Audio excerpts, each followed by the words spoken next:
सुप्रभात डियर लिटरनीज, कैसे हैं आप सभी। आज आपके पुराने प्रीवियस ईयर जो प्रश्न पत्र हैं उनका व्याख्यान या उनको समझाने का प्रयास कर रहे हैं, जिसके अकॉर्डिंग आप अपनी आगे की तैयारी को कंटिन्यू कर सकते हैं। उसी क्रम में दोनों एजुकेशन के पेपरों को आपको समझाया जा चुका है, जिसमें कि आज आपका तीसरा पेपर है जो कि ये साइंस का है।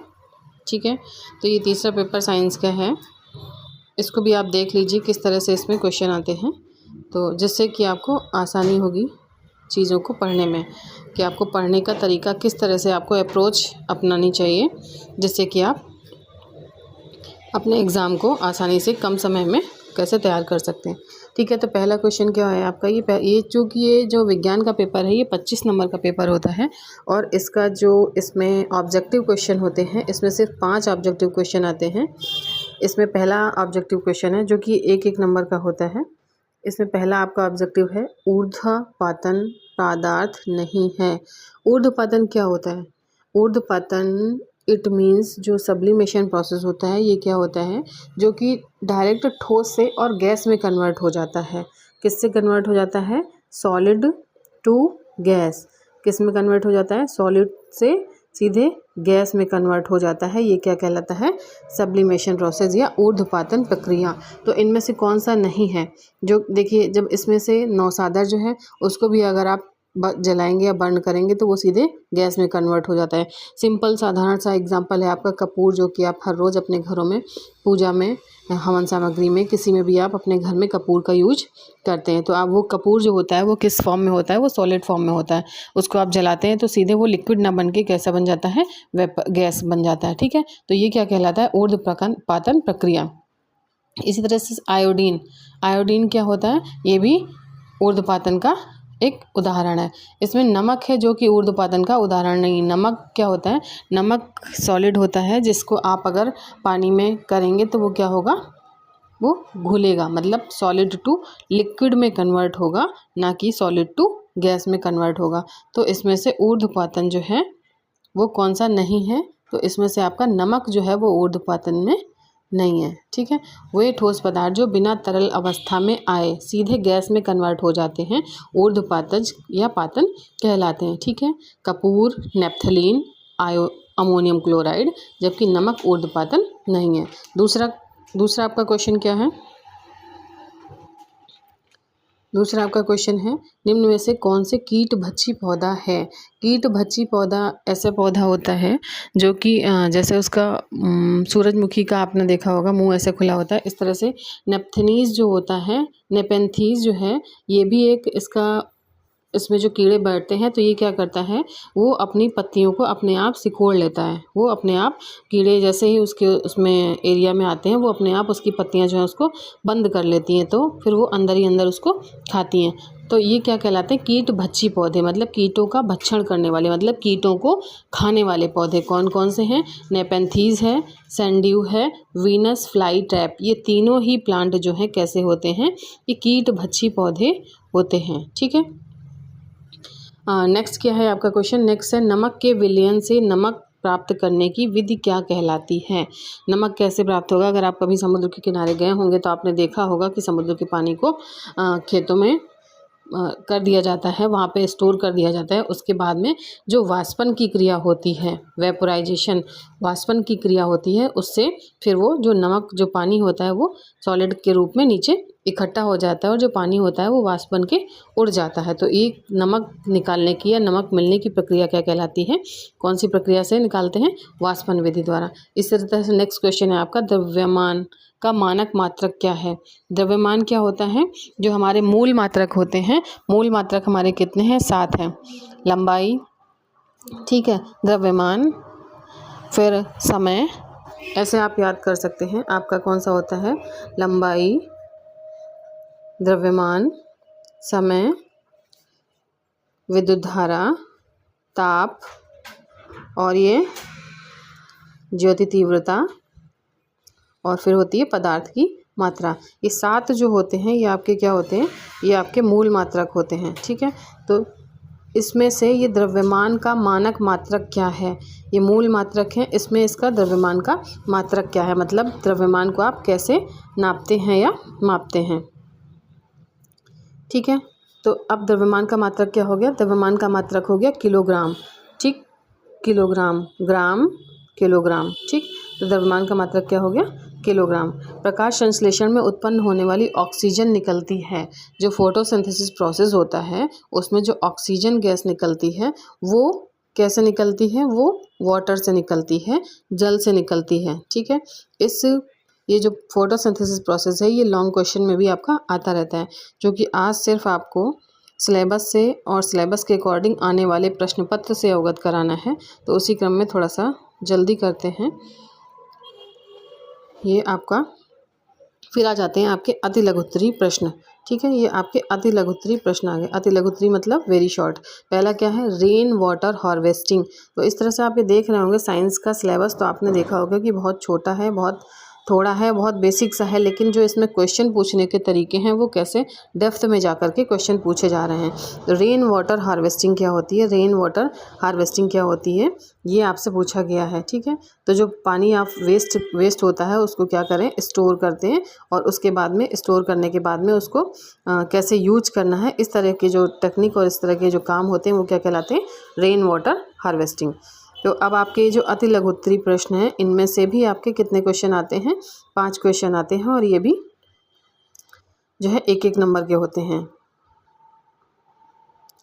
अब ये अगला क्वेश्चन है आपका गति। गति के तृतीय नियम, गति के 3 नियम बताए गए हैं। गति का प्रथम नियम, गति का द्वितीय नियम, गति का तृतीय नियम। तीनों नियमों में से कोई ना कोई एक नियम हर साल पूछा जाता है, ठीक है। तो ये है गति के तृतीय नियम पूछा गया है। तो इसमें गति का तृतीय नियम, तीनों नियम में आपको पढ़ने होंगे। अगला क्वेश्चन क्या है, पदार्थ की कौन सी मात्रा, कौन सी अवस्था है, पदार्थ की कौन सी अवस्था है जिसमें पदार्थ की 3 अवस्थाएं होती हैं, सॉलिड, लिक्विड एंड गैस, ये तो पता होगा आपको, जिसमें पदार्थ का आयतन तो निश्चित होता है परंतु उसकी आकृति निश्चित नहीं होती है। ऐसी कौन सी अवस्था होती है जिसमें उसका आयतन तो निश्चित होता है लेकिन उसकी आकृति निश्चित नहीं होती। तो लिक्विड एक ऐसा पार्ट होता है जिसमें उसका शेप, आप जैसे पानी को एक बाल्टी में रखें तो उसका शेप अलग हो जाएगा, उसका वॉल्यूम आयतन तो निश्चित होगा लेकिन उसकी आकृति निश्चित नहीं होगी। एक ग्लास में रखेंगे तो अलग हो जाएगा, एक आइस क्यूब वाले उसमें आइस जमाने के लिए रखेंगे तो उसमें अलग हो जाएगा, ठीक है। एक ड्रम में रखेंगे तो अलग हो जाएगा। तो एक लिक्विड ऐसा फॉर्म होता है जिसमें आयतन तो निश्चित होता है लेकिन उसकी आकृति निश्चित नहीं होती है। नेक्स्ट क्वेश्चन क्या है आपका, नेक्स्ट है दोलन गति किसे कहते हैं। दोलन गति क्या होती है, जैसे पेंडुलम गति होती है ना दोलन, तो वो क्या है, ये एक निश्चित एक डोरी बांध के आप लटका दिए होंगे, देखा होगा आपने, सरल लोलक कैसे काम करता है, फिर अप इधर जाता है फिर उधर जाता है, अप डाउन, जैसे घड़ी का पेंडुलम काम करता है। तो ये क्या कहलाती है, दोलन गति, ठीक। सरल लोलक का दोलन, या संगीत में जो वाद्य यंत्र कंपन वाले तार लगे तो जैसे आप वायलिन वगैरह बजाते हैं वो क्या कहलाते हैं, दोलन गति, ठीक। अब नेक्स्ट क्या है, यौगिक, कंपाउंड। 2-3 चीज़ें होती हैं, एक होती है केमिस्ट्री में आपका तत्व मतलब एलिमेंट, और यौगिक होता है कंपाउंड। तत्व 2 या 2 से अधिक तत्वों को मिलाकर क्या बनता है, कंपाउंड या यौगिक बनता है। जैसे वाटर है, जैसे 1 मिनट, जैसे आपका ये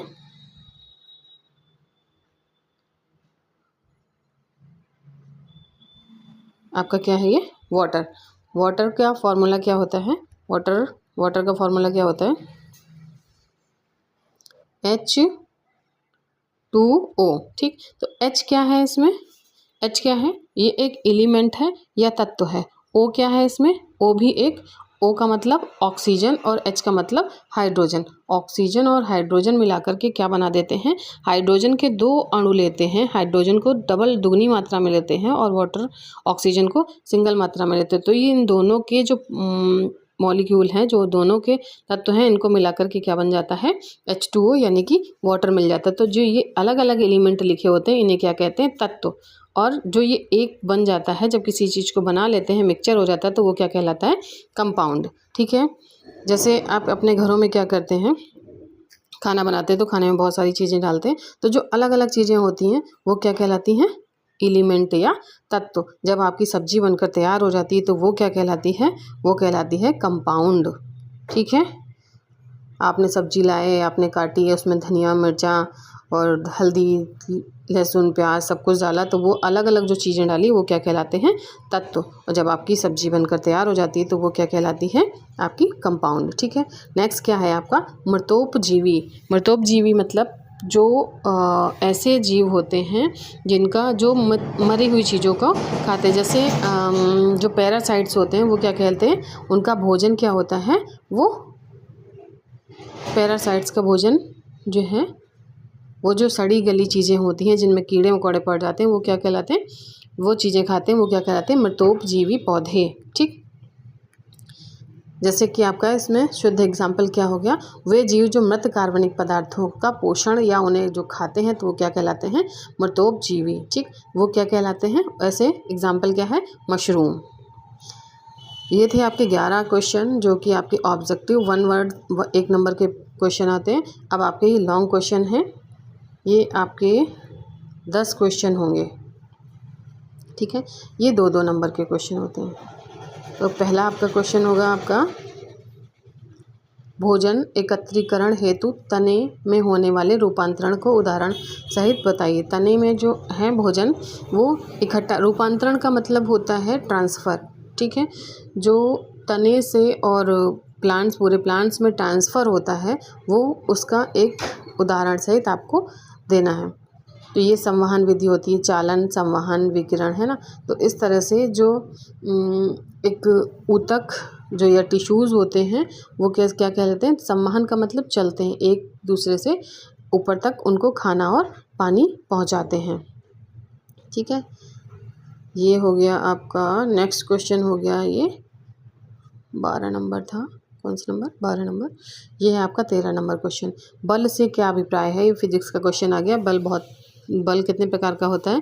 बल कई प्रकार के होते हैं। फोर्स, किसी वस्तु में आप जब क्या करते हैं, धक्का या खिंचाव होता है तो वो अपनी अवस्था या स्टेज बदल देता है, तो वो क्या कहलाता है? बल कहलाता है। आप अगर दीवार में किसी एक में धक्का लगा रहे हैं, अगर आपकी दीवार नहीं खिसक रही तो क्या बल होगा? बल, फोर्स लगेगा? नहीं, तो फोर्स नहीं माना जाएगा।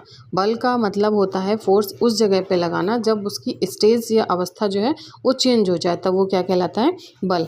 फोर्स का एसआई यूनिट क्या होता है? सीजीएस पद्धति में इसका एसआई यूनिट होता है डायन। बहुत आसानी से याद होगा। पेशी बल जो हमारी मांसपेशियों में खिंचाव होता है, घर्षण बल, रिटेंशन जो पत्थर को खींचते हैं वो भी घर्षण बल का ही उदाहरण होता है। सामान्य बल, ठीक है, किसी चीज़ के या दो से चीज़ों के संपर्क में आने से जो परिणाम निकलता है उसे क्या कहते हैं? जैसे स्प्रिंग है, फोर्स है, प्रेशर, वायु का प्रेशर होता है ना। तो इस तरह से जो ये आप जब पूरा सिलेबस पढ़ेंगे तब आपको एक्सप्लेन करेंगे। नेक्स्ट क्वेश्चन आपका क्या है? ठोस, द्रव, गैस, तीन अवस्थाएं होती हैं। आणविक संरचना को सचित्र वर्णन कीजिए। देखिए इसमें अंतराणुक जो बल होता है वो सॉलिड में सबसे कम होता है। मतलब कि अंतराणुक बल जो इनके बीच में स्पेस होता है। अंतराणुक बल क्या होता है? जो इनके बीच में स्पेस होता है, इसको क्या कहते हैं? अंतराणुक बल कहते हैं। तो सॉलिड में सबसे कम होता है क्योंकि इसके पार्टिकल पास होते हैं। लिक्विड में उससे भी कम होता है, उससे थोड़ा ज़्यादा होता है क्योंकि इससे पार्टिकल जो है वो थोड़े दूर चले जाते हैं। और गैस में क्या होता है? बहुत दूर दूर होते हैं, जिससे इसके जो अंतराणुक स्थान होता है वो बढ़ जाता है। सॉलिड में अंतराणुक स्थान कम होता है, लिक्विड में ठोस की अपेक्षा ज़्यादा होता है, और गैस में सॉलिड और लिक्विड की अपेक्षा सबसे ज़्यादा होता है। तो ये थे आपकी तीनों अवस्थाएं। नेक्स्ट क्वेश्चन आपका है, बेलन की लंबाई तथा वृत्त के व्यास का मापन किस तरह से और किस यंत्र से किया जाता है, उसका नाम बताइए। ठीक है, तो बेलन क्या है? ये आपका फिजिक्स का क्वेश्चन है, ये आपको बताना है। और ये है आपका बेलन। ठीक, आपने पढ़ा होगा बेलन की लंबाई किससे नापी जाती है? वर्नियर कैलिपर्स नाम, जैसे एक स्केल होती है, इस तरह का एक इंस्ट्रूमेंट होता है वर्नियर कैलिपर्स, उससे उसकी लंबाई और चौड़ाई जो भी होता है उसका अल्पतमांक नापा जाता है। फिर नेक्स्ट क्वेश्चन क्या आ जाता है? वाष्पन और क्वथनांक। ठीक है, ये आ जाता है। दो चीज़ें होती हैं, मेल्टिंग पॉइंट और बॉइलिंग पॉइंट। ठीक है, और ये वेपोरेशन और क्वथनांक में अंतर पूछा गया है। कभी कभी क्वथनांक और गलनांक में भी अंतर पूछ देते हैं। तो वेपोरेशन, मेल्टिंग पॉइंट और बॉइलिंग पॉइंट, इन तीनों में क्वेश्चन आता है। कोई भी कुछ भी पूछ सकते हैं आपको। ठीक है, अब आ जाइए नेक्स्ट क्वेश्चन आपका क्या है? ऊर्जा के नवीनीकरण का स्रोत क्या है? ऊर्जा के नवीनीकरण मतलब रेन फोर्स एनर्जी जो होती है, renewable energy renewable energy resource जो है वो क्या कहलाते हैं, नवीकरणीय। अनवीकरणीय में कौन से होते हैं, नवीकरणीय का मतलब, नवीकरणीय मतलब इट मीन्स आप ऐसे समझिए जो नए बन रहे हैं ना, वो क्या कहलाते हैं, नवीकरणीय। जैसे सौर ऊर्जा क्या है, जल है, वन, वायु, इन चीज़ों से। पवन ऊर्जा से, पवन ऊर्जा है, पवन ऊर्जा से भी बिजली बनती है ना, जल से भी बिजली बनती है, सौर ऊर्जा आजकल बहुत ज़्यादा फेमस है, तो इनसे बिजली बनती है। तो ये जो सारे इंस्ट्रूमेंट हैं ये क्या कहलाते हैं, नवीकरणीय इंस्ट्रूमेंट या नवीकरणीय ऊर्जा के स्रोत। ये दूसरा आता है अनवीकरणीय ऊर्जा के स्रोत, जो कि पहले पुराने हुआ करते थे, नॉन रिन्यूएबल। इनको आप रिन्यूएबल नहीं कर सकते। कुछ जैसे कोयला है, ख़त्म हो जाएगा तो उसके बाद आप उसको यूज़ नहीं कर सकते। पेट्रोल है, ख़त्म हो जाएगा तो उसके बाद आप इसको यूज़ नहीं कर सकते। तो ये क्या कहलाते हैं, अनवीनीकरणीय ऊर्जा के स्रोत। नेक्स्ट क्या है, पोषण के आधार पर पादप और जंतु में अंतर बताइए। ठीक है, पोषण मतलब उनके न्यूट्रिशन, उनके खाने पीने के अकॉर्डिंग आपको उनमें डिफरेंस बताना है। ठीक है, ये आपका था 18 नंबर क्वेश्चन। जंतु और पौधों में क्या होता है, ठीक, ये बताइए। आप बहुत आसानी से बता सकते हैं। वो एक ही स्थान पर रहते हैं, जंतु अलग अलग स्थानों पर भ्रमण करते रहते हैं। तो ये थे आपके क्वेश्चन, 25 नंबर के क्वेश्चन। इसमें से देखिए 1 2 3 4 5 6 7 क्वेश्चन जो हैं ये आपके, ये क्वेश्चन आते हैं, 7 क्वेश्चन आते हैं आपके 2 नंबर के। तो मतलब 7 क्वेश्चन आपके हो गए।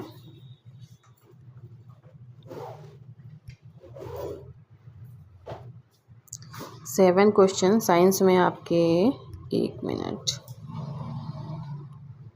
7 क्वेश्चन जो हो गए आपके 2 नंबर के। तो ये कितने के हो गए, ये हो गए आपके 14 नंबर के। ठीक है, इसके अलावा 5 नंबर के आपके वेरी शॉर्ट आते हैं, मतलब अति लघुत्तरी क्या बोलते हैं, बहुविकल्पी प्रश्न आते हैं। ठीक है, वो हो गए। और इसके अलावा अति लघुत्तरी प्रश्न आपके आते हैं, तो ये हो गए आपके 19 नंबर। बच्चे आपके कितने, 6 नंबर। तो 6 नंबर आपके आते हैं अति लघुत्तरी।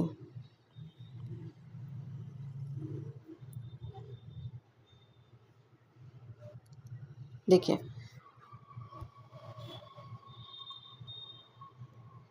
वेरी शॉर्ट कितने आ गए, ऑब्जेक्टिव, पहले ऑब्जेक्टिव देखते हैं। ऑब्जेक्टिव आपके आ गए 5 क्वेश्चन 5 नंबर के। वेरी शॉर्ट आ गए 6 क्वेश्चन 6 नंबर के। और ये आपके आ गए लघुत्तरी कितने आ गए, 7 क्वेश्चन आ गए 14 नंबर के।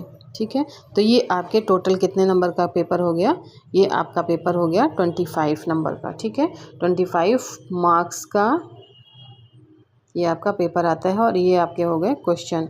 6 वेरी शॉर्ट आते हैं, ऑब्जेक्टिव आते हैं, ये वेरी शॉर्ट आते हैं, और ये लॉन्ग आते हैं। तो आई होप सो आपको ये सिलेबस समझ में आ गया होगा, किस तरह से आपका एग्ज़ाम और एग्ज़ाम पैटर्न जो पूछे जाने वाले प्रश्न हैं, आप इसी के अकॉर्डिंग अपनी कंटिन्यू तैयारी करेंगे।